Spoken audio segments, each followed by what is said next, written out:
Nah, jadi rumusnya itu umara apa kata ulama, ulama apa kata Allah. Umara penguasa, apa kata ulama, itu sebaik-baik penguasa.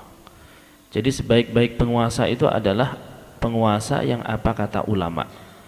Jadi mau apa-apa izin sama ulama, mau apa-apa nanya sama ulama, mau mengeluarkan kebijakan musyawarah sama ulama. Sebaik-baik penguasa adalah penguasa yang apa kata ulama.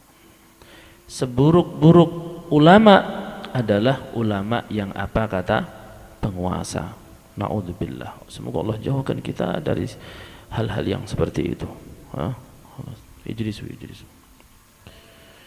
Jadi fitnah zaman akhir zaman itu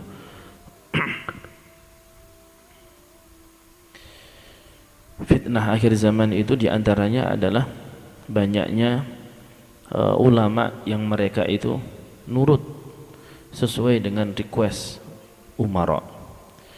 Beberapa saat yang lalu muncul beberapa oknum yang katanya kiai, ajengan, guskah, apakah bahasanya, pokoknya intinya ulama mengkritisi nasabnya para habaib, mengkritisi nasabnya para habaib.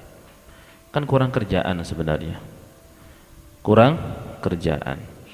Dan tidaklah meragukan nasab para habaib kecuali ya di hatinya ada sesuatu itu. Di hatinya ada sesuatu. Ini akhirnya bikin ricuh, bikin ribut. Diusut-usut ternyata orang yang mengeluarkan statement seperti itu ternyata memang dekatnya sama orang-orang yang menjilat para penguasa. Jadi ya itulah, kalau sudah uang menjadi tujuan, popularitas itu adalah kegemaran, jabatan itu keinginan, maka mereka akan menghalalkan segala cara. Padahal kita ini dengan adanya para habaib seharusnya kita bersyukur. Berapa banyak para habaib yang mereka itu menjadi penggerak perjuangan dulu di masa kemerdekaan. Berapa banyak dari kalangan para habaib yang mana mereka itu bukan hanya penggerak tapi juga ikut berjuang. Berapa banyak para habaib yang mana mereka itu mengorbankan hartanya untuk perjuangan, untuk kemerdekaan Indonesia. Walhasil kalau dengan alasan nasionalisme kita berani suudon sama para habaib, ini suatu kekurang ajaran yang luar biasa, dan kita nggak tahu diri, kita ini malah bikin ricuh di tengah-tengah umat itu. Na'udzubillah min dzalik. Ya. Itu kalau sudah ulama apa kata umara, ulama apa kata requestnya para orang-orang yang punya kepentingan, repot. Sehingga mereka itu disuruh bikin bikin tulisan atau bikin ceramah yang sekiranya nanti bikin ricuh, mau-mau aja itu. Kenapa? Karena mereka adalah man yaj'alu ilmahu tabi'an li ra'yil muluk. Termasuk muluk adalah orang-orang yang punya kepentingan itu. Ya Allah, naudzubillah min dzalik. Hada akhir zaman. Maka kita harus jaga kita punya akidah, jaga kita punya manhaj guru-guru kita. Guru-guru kita pesan kalau kita punya majelis, kalau kita punya pondok, jangan sampai di pondok itu ada kepentingan. Jangan sampai di pondok itu ada politik. Jangan sampai pondok atau majelis itu tempat untuk nyari uang.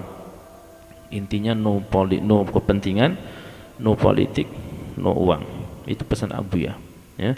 Adapun sikap kita dengan para penguasa, kita harus menjaga silaturahmi kita dengan para penguasa. Jaga silaturahmi kita, dukung mereka, doakan mereka, ya kan? Dukung mereka, doakan mereka. Tapi kalau kita diatur-atur, kita apa kata mereka, ya mohon maaf, ya. Mohon maaf. Kita apa kata Allah? Kita para ulama itu apa kata Allah, apa kata Rasulullah. Kita enggak mau apa kata siapapun, fulan lah, apalagi apa kata calon ini enggak, apalagi apa kata politik ini enggak, apa kata partai ini enggak. Kita para ulama apa kata Allah dan apa kata Rasulullah sallallahu alaihi wasallam.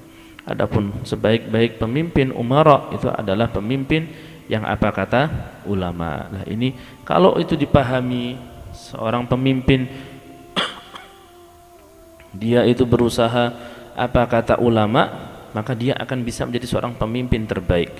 Kalau seorang ulama dia berani berkomitmen bahwasanya dia seorang ulama yang apa kata Allah dan Rasulullah, maka dia juga akan bisa menjadi sebaik-baik ulama, ya. Jadi nggak mau diatur-atur sama siapapun, Nah, min kalamil Imam Abdullah bin Husain bin Tahir nafallahu bih, wallahu a'lam bishawab.